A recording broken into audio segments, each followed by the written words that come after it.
அனைவருக்கும் வணக்கம். இந்த டிஎன்எஸ்டிசி வேக்கன்சியில் கோட்டங்கள் வாரியாக எவ்வளோ காலி பணியிடங்கள் இருக்குங்கிறத தான் இந்த வீடியோவில் தெரிஞ்சுக்க போகிறீங்க. இந்த கோட்டங்களை நீங்கள் தெரிஞ்சுக்கிறது மூலமாக இதோடைய ரிசர்வேஷன் இருக்கு இல்லையா, அந்த ரிசர்வேஷனில் உங்களுக்கு பர்டிகுலராக வேலை கிடைக்கும். ஏன்னா நீங்கள் இதில் ஏதாவது ஒரு கோட்டத்துக்குள்ள மண்டலம்னு வந்திருக்கு இல்லையா, இந்த மண்டலத்துக்குள்ளே வருவீங்க.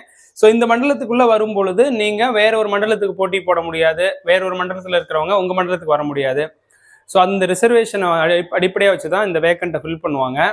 அதனால இதில் ஒவ்வொரு மாவட்டத்தை பற்றி நம்ம பார்க்க போகிறோம், ஒவ்வொரு கோட்டத்தை பற்றி பார்க்க போகிறோம். அந்த கோட்டத்தில் இருக்கிறவங்கலாம் அப்ளை பண்ணும் பொழுது கண்டிப்பாக உங்களுக்கு வேலை கிடைக்கும். இதில் நிறைய காம்படிஷன் இருக்காது. இப்போ டிஎன்பிஎஸ்சி குரூப் 4 மாதிரியோ கான்ஸ்டபிள் எக்ஸாம்ஸ் மாதிரியோ கூட இதில் காம்படிஷன் குறைவாக தான் இருக்கும். என்ன காரணம் அப்படின்னா, இதுக்கு போன வீடியோவில் நம்ம சொல்லியிருப்போம். அதாவது இதுக்கு ஹெவி லைசன்ஸ் வேணும், 18 மாதம் எக்ஸ்பீரியன்ஸ் இருக்கணும், கண்டக்டர் லைசன்ஸ் வேணும், அதுக்கப்புறம் பார்த்தீங்கன்னா அந்த முதலுதவி சான்றுன்னு சொல்லி வேணும். அப்போ இதெல்லாம் எல்லார்ட்டையும் இருக்காது, ரொம்ப மினிமமான மெம்பர்ஸ் தான் அதை வச்சுருப்பாங்க. அப்போ இந்த மாதிரிலாம் வச்சுருந்தீங்க அப்படின்னாலே இந்த ரிட்டன் எக்ஸாமை கிளியர் பண்ணி அதுக்கப்புறம் போயிட்டு உங்களை ஸ்கில் டெஸ்ட்டை ப்ரூவ் பண்ணி டைரக்ட் இன்டர்வியூ அப்ரோச் பண்ணிட்டீங்கன்னா வேலை முடிஞ்சிடும். ஓகேவா? அதனால இந்த 8 கோட்டங்கள் இருக்குது. அந்த 8 கோட்டங்கள் வாரியாக எவ்வளோ வேக்கண்ட் இருக்குது, அந்த கோட்டங்களில் இருக்கக்கூடிய மண்டலங்கள் வாரியாக எவ்வளோ வேக்கண்ட் இருக்குங்கிறதா இந்த வீடியோவில் பார்க்க போகிறோம். ஸோ முதல்ல எம்டிசி, அதாவது மெட்ராஸ் டிரான்ஸ்போர்ட் கார்பரேஷனை தான் எம்டிசின்னு சொல்லுவாங்க. சென்னை மாநகர போக்குவரத்து கழகத்தில் மொத்தம் 364 வேக்கன்சி இருக்குது. அதுக்கப்புறம் எஸ்சிடிசின்னு சொல்லுவாங்க, அதாவது ஸ்டேட் எக்ஸ்பிரஸ் டிரான்ஸ்போர்ட் கார்பரேஷன், அரசு விரைவு போக்குவரத்து கழகம், 318 வேக்கண்ட்டு. அப்புறம் அதுக்கு அடுத்ததாக விழுப்புரம் கோட்டம், விழுப்புரம் கோட்டத்தில் 322 வேக்கண்ட்டு. அப்புறம் கும்பகோணம் கோட்டம் 756, சேலம் கோட்டத்தில் 486, கோவை கோட்டத்தில் 344, மதுரை கோட்டத்தில் 322, திருநெல்வேலி கோட்டத்தில் 362. ஸோ இது கோட்டங்கள் வாரியாக சொல்லியிருக்கோம். இந்த கோட்டங்களை அதுக்கப்புறம் மண்டலங்களாக பிரிக்கிறாங்க. இதில் மண்டலமாக பிரியாதது அப்படின்னு பார்த்தீங்கன்னா எஸ்சிடிசி பிரியாது, எம்டிசி பிரியாது, மீதி 5மே மண்டலங்களாக பிரியும். அந்த மண்டலங்கள் வாரியாக எவ்வளோ காலி பணியிடங்கள் இருக்குங்கிறத பார்க்க போகிறோம். சேலம் கோட்டத்தில் 486 சொன்னோம் இல்லையா, ஸோ அங்கே பார்த்தீங்கன்னா 486 மொத்தம் அந்த சேலம் கோட்டத்தோட வேக்கன்சியாக இருந்தாலும் சேலம் மண்டலத்துக்கு உட்பட்டவர்களுக்கு 382 வேக்கண்ட்டும், தர்மபுரி மண்டலத்துக்கு உட்பட்டவங்களுக்கு 104 வேக்கண்ட்டும் கொடுத்துருக்காங்க. அதுக்கப்புறம் நெல்லை கோட்டம் அப்படின்னா 362 வேக்கன்சி மொத்தமாக. அதில் நெல்லை மண்டலத்துக்கு 139, நாகர்கோவில் மண்டலத்துக்கு 129, தூத்துக்குடி மண்டலத்துக்கு 94 வேக்கண்ட்டு. அதுக்கு அடுத்தது பார்த்தீங்க அப்படின்னா விழுப்புரம் கோட்டம், விழுப்புரம் கோட்டத்தில் டோட்டலாக 322 வேக்கண்ட்டு.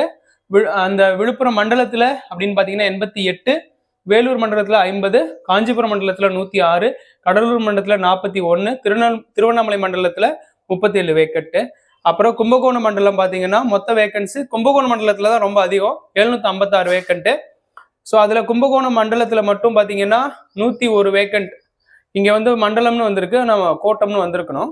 ஸோ அடுத்தது நாகப்பட்டினம் மண்டலத்தில் 136 வேக்கண்ட்டு, திருச்சி மண்டலத்தில் 176, காரைக்குடி மண்டலத்தில் 185, புதுக்கோட்டை மண்டலம் 110, கரூர் மண்டலத்தில் 48. ஸோ டோட்டலாக கும்பகோணம் கோட்டத்துக்கு 756 வேக்கண்ட்டு தான் ஹையஸ்ட்டு.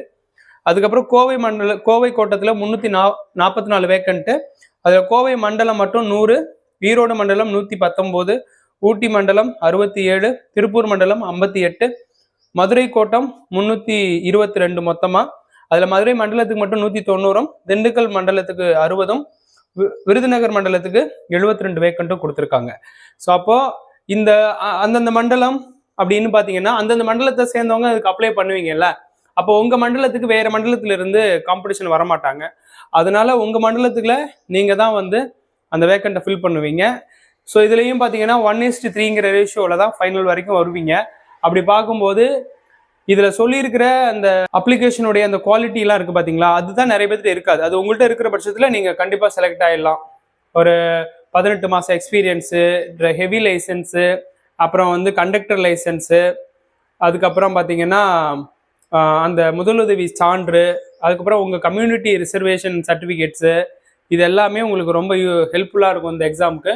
அதனால் இந்த எக்ஸாமையும் கொஞ்சம் நிறைய பேர் எழுத முடியுமான்னு ட்ரை பண்ணி பாருங்கள். உங்கள்கிட்ட இந்த குவாலிட்டிஸ்லாம் இருந்ததுன்னா கண்டிப்பாக இதில் எழுதினாலும் போஸ்டிங் இந்த ஆண்டு எண்டுக்குள்ளேயே கூட உங்களுக்கு கிடைச்சிரும். ஓகேவா? சரி, இது சம்பந்தமான அடுத்த ஒரு வீடியோவோட உங்களை சந்திக்கிறேன். நன்றி, வணக்கம்.